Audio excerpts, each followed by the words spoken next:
Volunteering for a research study is just like this forum. You agreed to be a part of this research study. You learned about the study from your local community. You learned about the risks and benefits during informed consent, and you made a choice to agree to participate. You can also agree to be a part of other studies that might be of interest to you. For example, this person agreed to be in a research study about medicine. In the first session when we met, you watched a video where someone was agreeing to be part of a research study after learning about the risks and benefits and talking it over with someone that they trusted.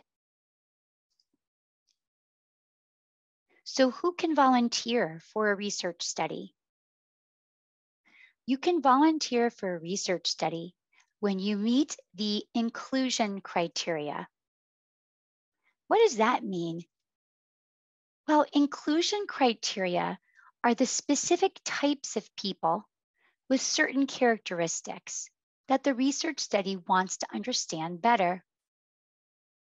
For example, studies might look for people based on different things, like how old you are, a disability or a certain type of disability, your race or ethnicity, the language you speak, where you live. For example, do you live in an urban area or a rural area? And other characteristics. Sometimes a research study is looking for volunteers who have backgrounds or characteristics that are different from yours.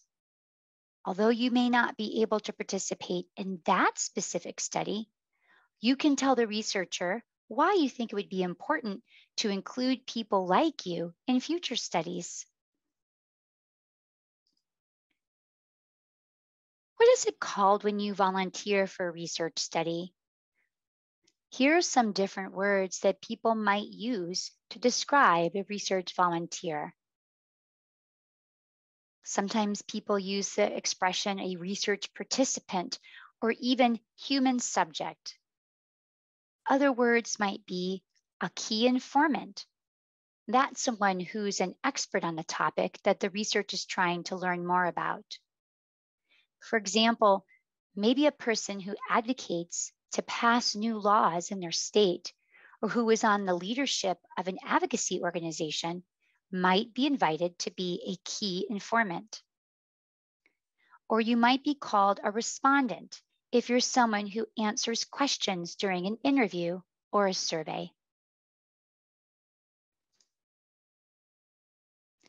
So what does a research volunteer do? Here are some examples of what you might do if you volunteer to be in a research study.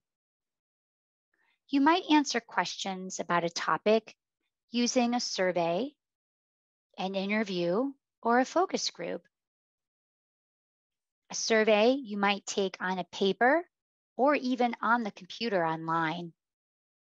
You might answer questions where you can give open-ended responses or share what you want, or you might be asked to circle in a specific answer. During an interview, you usually talk to somebody one-on-one and answer questions about your opinions or your experiences. If you're asked to be in a focus group, that means you'll be in a group of people who might have similar characteristics or different characteristics than you to talk together about your perceptions, your opinions, or your experiences about a certain topic. Surveys, interviews, and focus groups can happen in a lot of different ways. They might happen in person, they might happen on the phone, or they may even happen over the computer, either on the internet or on a teleconferencing platform. You may also be invited to be in a research study that's about a new medicine, a new therapy, or a new training. The research study might be trying to determine if that new medicine or therapy or training or program is safe, if it helps people's health and well-being, or if it's as good or better than the current types of treatment, programs, or trainings or medicines that people would normally receive.